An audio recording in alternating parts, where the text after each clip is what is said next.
Alright guys, you saw how smooth we just rolled back. That's how smooth you would have rolled into profit if you were in the signal group and you would have took Monday's trade called. So you're going to see me break this trade down, the strategy I used to catch this trade, the exact way that I took the market direction, everything about the trade. So let's get right into it. So if we are trading Monday morning, right, we're trading New York session. The very first thing of the strategy is we have to mark the highs and lows and the previous highs and lows. And in this breakdown, you're going to see why it's very important to mark them correctly. Now, the way to do this is you mark the highest and lowest point. If you're marking the high and low of day, it is the previous day that you're trading from. So if we're trading on Monday, the previous trading day is going to be Friday. And the key to this is to do it from Frankfurt to New York session. It cannot be out of session, and Asia does not count. So it's between Frankfurt to New York session. So right off the bat, we can mark the high of day right here.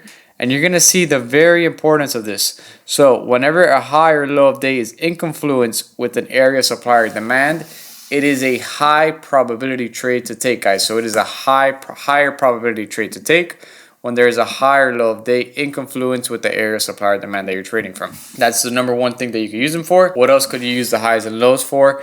When they could be used as targets for price, guys. So a lot of times I use them as targets. My students know that they can use them as targets as well, and they know how accurate it is. So right here we have the low of day, and then the previous high and previous low of day is going to be two previous trading days. Same rules, highest and lowest point between Frankfurt to New York session. So right here we got the previous high of day, and then here we are going to mark the previous low of day, lowest point in the market between Frankfurt to New York session.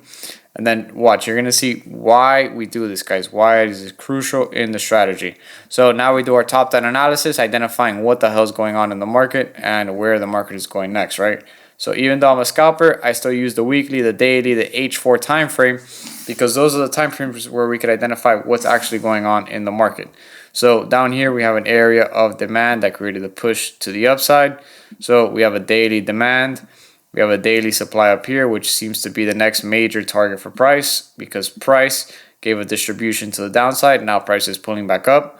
So you guys can see it here. Price gave a distribution to the downside. Now price is pulling back up to them using the areas of supply along the way.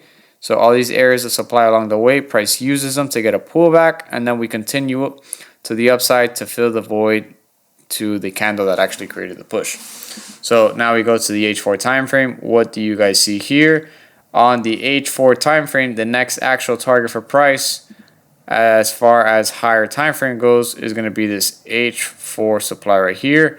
So notice how we have a void to fill right here. Price is pushing up. So if price is pushing up and price is close to an H4 supply, very likely we could expect a bullish move for price to go into that H4 supply.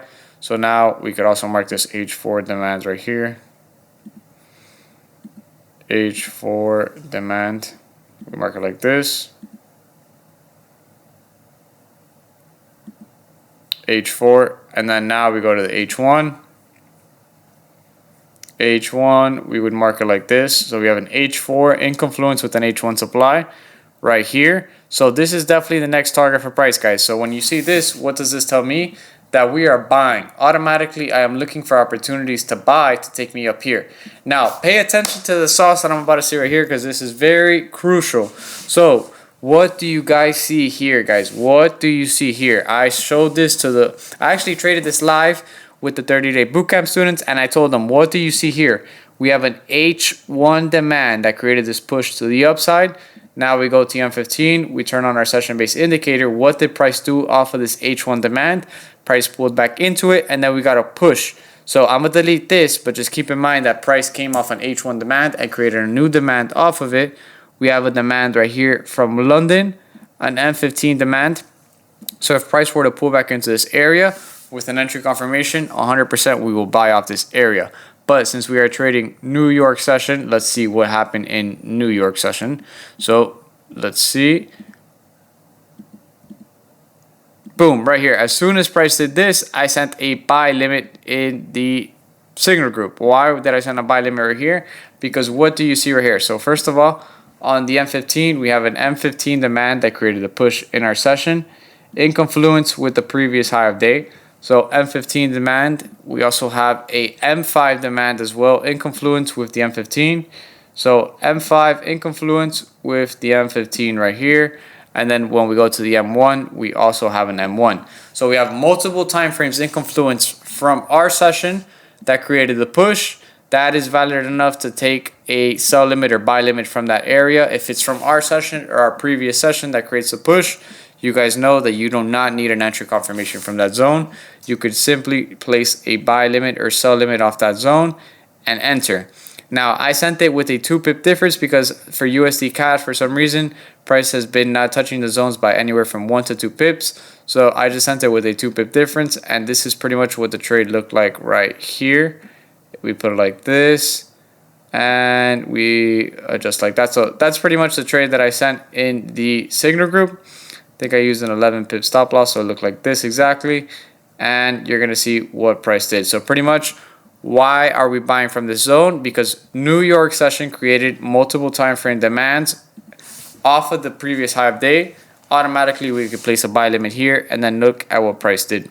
Price pretty much pulls back into this area.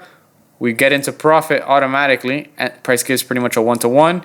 And then whoever held this trade, you could see that we went into a little bit of drawdown. And then as soon as Asia session kicked in, volume went to the upside. London definitely hit the main target.